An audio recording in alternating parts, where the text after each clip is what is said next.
Hello guys, I'm Jishan from Science Software and Software Engineer. Today I'll learn about this digital school pro software and multiple branch attachment. Let me start videos and click go to सबसे पहले आपको अपनी branch को login करनी है जिसमें कि super admin की एक्सेस देनी है एंड मल्टीपल ब्रांच को अटैच करनी है। ठीक है, तो उसके लिए इन केस क्या करना पड़ेगा, सबसे पहले अपनी एडमिन डैशबोर्ड लॉगिन हो जाओ जिसको मल्टी ब्रांच बनानी है।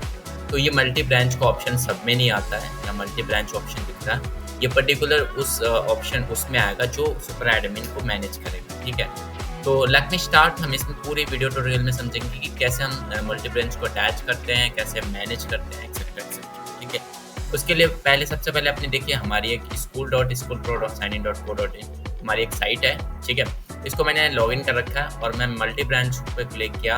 अब इसमें हम अभी तो यहाँ पे देखो एक ब्रांच शो कर रहा है, यहाँ पे क्या कर रहा है, एक ब्रांच, होम ब्रांच। जब आप स्विच पे यहाँ पे क्लिक करोगे स्विच ब्रांच पे, तो देखो आप सिर्फ होम ब्रांच मतलब हमारा खुद का सॉफ्टवेयर शो कर रहा है। इसमें अटैच करने के लिए क्या करना पड़ेगा, ये ऑप्शन तभी आता है जब आप मल्टी ब्रांच का ऑप्शन डालते हो। ठीक है, तो सिंपल उसी में डालो जिसको जो ऑनर है वो देखना चाहेगा, उसी ऑनर पैनल में डालो। ठीक, तो उसके पहले आप जैसे ये पैनल आपने अनबोर्डिंग किया है ना, उसी तरह जो मल्टीपल पैनल्स होते हैं वो अलग अलग डिफरेंट डिफरेंट पैनल्स आप अनबोर्डिंग कीजिए। ठीक है, करने के बाद वो क्या करनी है, देन एक पैनल में एक मल्टी ब्रांच का ऑप्शन डाल दीजिए। ठीक है, ये डालने के लिए हमारे डेवलपर को कनेक्ट करें, वो खुद डालें। ये डालने के उसके बाद आपको मल्टी ब्रांच का ऑप्शन अगर आप में अवेलेबल हो जाता है तो इसके लिए मल्टी ब्रांच पे क्लिक करनी है, देन सेटिंग पे आना है।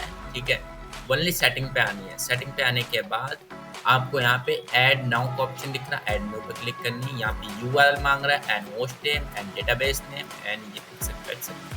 ठीक है, ये सारी डिटेल्स आपसे वो डिमांड कर रहा है ऐड ब्रांच करने के लिए, ताकि वो डेटा आप दूसरे स्कूल का ब्रांच को आप मैनेज कर पाए। तो अब मैंने ऐड किया, इस कहाँ मिलेगा, सपोज मैं अपना सी पैनल में सर्वर लॉगिन करता हूँ, then open the file manager and हमने एक ब्रांच क्रिएट कर रखा है। हाँ, ये स्मॉल, ठीक है, हमने एक ब्रांच क्रिएट रखा है, इसी में इसी ब्रांच का है, मतलब ऑलरेडी एक नया स्कूल अनबोर्डिंग का रखा है। ठीक है, ठीक है, ये ओपन हुआ, ये हमने ब्रांच क्रिएट कर रखा है। ठीक है, ये हमने ब्रांच क्रिएट कर रखा है। तो इस केस में क्या करना पड़ेगा, आपको इधर कॉपी करनी है, आपको अपनी यूआरएल कॉपी करना है। ठीक है, यूआरएल यहाँ से कॉपी करेंगे, कॉपी करने के बाद अपनी ब्रांच में आनी है, आपको यहाँ पे यूआरएल पेस्ट करनी है।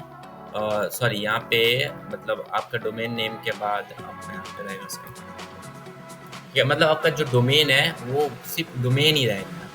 उसके बाद होस्ट नेम यहाँ पर करनी है, होस्ट नेम कहाँ मिलेगा, अब इसके फाइल मैनेजर में जाइए, मतलब ये जो हमने लिखा यूआरएल उसके फाइल मैनेजर में जाइए, ये फाइल मैनेजर है।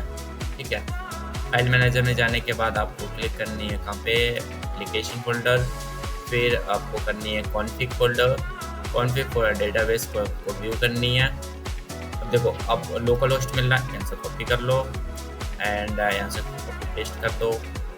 उसके बाद आपको यहाँ डेटाबेस में ये उस ब्रांच का है जो हमें लिंक करना है एक नया ब्रांच इसमें। ठीक है, इसमें पेस्ट कर दिया, कॉपी कर लिया, इसको भी ऐसे पेस्ट कर दिया, देन इसका पासवर्ड।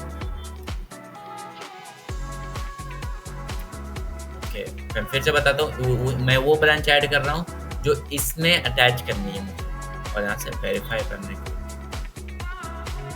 देखो ऑलरेडी सक्सेसफुल ब्रांच लोड हो चुका है, मतलब योर स्कूल के नाम से। देखो हमारा जो मेन ब्रांच है वो डिजिटल स्कूल के नाम से है, और जो हमने ब्रांच ऐड किया है वो क्या है, वो योर स्कूल के नाम से। चलो स्विच करके हम देख लेते हैं। देखो आ गया ना एक ब्रांच यहाँ पे ऑप्शन, तो हम ऐप से क्लिक करेंगे, उस ब्रांच में स्विच करना, डिटेल देखना, उस ब्रांच में आ गया। देखो उस ब्रांच में हमने यहाँ से स्विच किया, उस ब्रांच की सारी डिटेल हमारे इधर शो करती है। ठीक है, अब देखो, अब मैं आपको दिखा दूँ, यहाँ पे मैंने जैसे होम ब्रांच में गया तो इसमें देखो अपडेट किया, यहाँ पे होम ब्रांच को देखा है मल्टी ऑप्शन दिख रहा है। ठीक है, अब मल्टी का ऑप्शन दिख रहा है यहाँ पे, लेकिन जैसे हम मल्टी ब्रांच, जैसे हमारा जो ब्रांच है वो सारा ब्रांच शो करेगा, उस तरह ऐड करेंगे। तो जैसे हमने इस पर क्लिक किया एंड अपडेट किया, देखिए हमारा वो मतलब अभी क्या है, उस ब्रांच में हम लॉग इन हो गए, तो वो ब्रांच के सारे देखो, इसमें मल्टी ब्रांच का ऑप्शन नहीं दिख रहा। क्यों, अब इस ब्रांच के स्टूडेंट देखनी है, उस ब्रांच के स्टूडेंट जैसे सेम आप जैसे लोगों को देखते हैं तो वैसे आप देख सकते हो। सपोज देखो एक ही इसमें स्टूडेंट है। अब देखो हम जो हमारा मेन ब्रांच है मैं उसमें जाता हूँ, उसमें दिखाता हूँ कितने स्टूडेंट हैं।